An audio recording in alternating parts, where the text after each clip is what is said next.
PM কিষাণৰ new এটা update লৈ আহিছোঁ।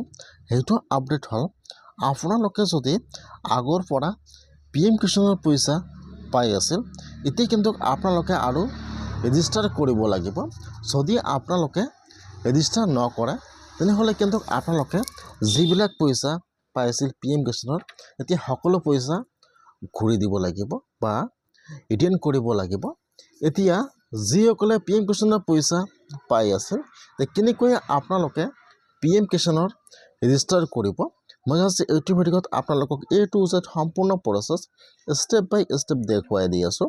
যদি আপোনালোকে PM কিষাণৰ পইচা পাই আছিল কেনেকৈ ৰেজিষ্টাৰ কৰিব আৰু কি ডকুমেণ্ট আপলোড কৰিব লাগিব, কোনটো অপশ্যন হয়, A to Z সকলো প্ৰচেছ দেখুৱাই দি আছোঁ। আপোনালোকে জানিবলৈ হ'লে ভিডিঅ'টো সম্পূৰ্ণকৈ চাই ল'ব, স্কিপ নকৰাকৈ। আৰু যদি আপোনালোকে মোৰ চেনেলত নিউ হয়, মোৰ চেনেলটো ছাবস্ক্ৰাইব কৰি ৰাখি দিব। PM কিষাণৰ ৰেজিষ্টাৰ কেনেকৈ কৰিব আপোনালোকে আপোনাৰ নিজৰ মোবাইলৰ পৰা চাই লওক। এতিয়া কিন্তু আপোনালোকে ফাৰ্ষ্ট এইটো অপশ্যনত আহিব লাগিব।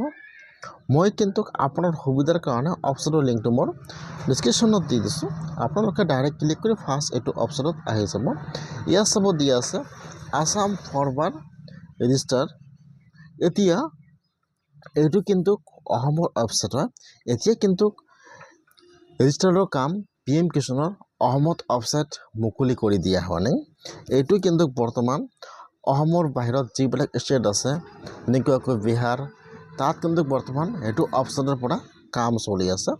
বহুতে কিন্তু আপোনালোকক দেখুৱাই দিছে যে আপোনালোকে এইটো ৱেবছাইটৰ পৰা PM কিষাণৰ ৰেজিষ্টাৰ কৰক।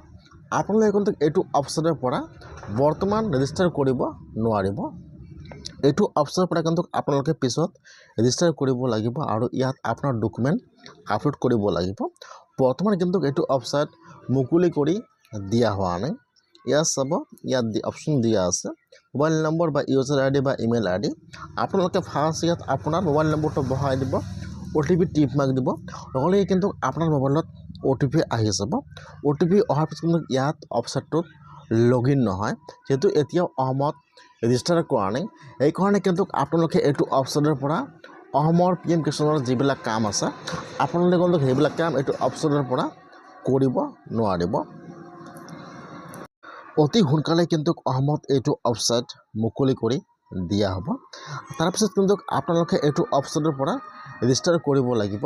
আপোনাৰ আধাৰ কাৰ্ডটো ইয়াত আপলোড কৰিব লাগিব আৰু যিটো আপোনাৰ জমিৰ কাগজ আছে, আপোনাৰ মাটি আছেনে নাই বা আপোনালোকে PM কিষাণৰ পইচা এনেই লাভ কৰি আছে নেকি। বহুতে কিন্তু PM কিষাণৰ পইচা লাভ কৰি আছে, এইটো কিন্তু অৰিজিনেল কিষাণ নহয় বা তাৰ কিন্তু মাটি নাই বা তাই কিন্তু খেতি নকৰে। সেইসকলে কিন্তু বৰ্তমান বহুতো ভুৱা PM কিষাণৰ পইচা লাভ কৰি আছে। সেইকাৰণে কিন্তু এইটো ৱেবছাইট মুকলি কৰি দিয়া হৈছে। অতি সোনকালে কিন্তু এইটো ৱেবছাইট মুকলি কৰি দিব। তাৰপিছত কিন্তু আপোনালোকে এইটো ৱেবছাইটৰ পৰা ৰেজিষ্টাৰ কৰিব লাগিব। যিহেতু এতিয়াও ইয়াত কিন্তু সকলো অপশ্যন দিয়া আছে, লগইন CSC ডাছবৰ্ড, ইয়াত কিন্তু আপোনালোকে নিজে কৰিব পাৰিব। এতিয়া কিন্তু সেইটো অপশ্যন দিয়া নাই বা CSC IDৰ পৰা কিন্তু সেইটো বৰ্তমান ৰেজিষ্টাৰ নহয়। বৰ্তমান কিন্তু যিবিলাক কৰি আছে সেইবিলাক কিন্তু বৰ্তমান ভুৱা কাম কৰি আছে PM কিষাণৰ ৰেজিষ্টাৰ। এতিয়াও যিহেতু আৰম্ভ হোৱা নাই, ইয়াত চাব দিয়া আছে নো ক্লিনিক। এতিয়া কিন্তু আপোনালোকে এইটো ৱেবছাইটৰ পৰা যিকোনো কাম কৰিব নোৱাৰিব বা ৰেজিষ্টাৰো কিন্তু কৰিব নোৱাৰিব। যদি আপোনালোকে PM কিষাণৰ পইচা লাভ কৰি আছে আপোনালোকে এইটো ৱেবছাইট ছেভ কৰি ৰাখি দিব। অতি সোনকালে কিন্তু ৰেজিষ্টাৰৰ কাম আৰম্ভ হৈ যাব।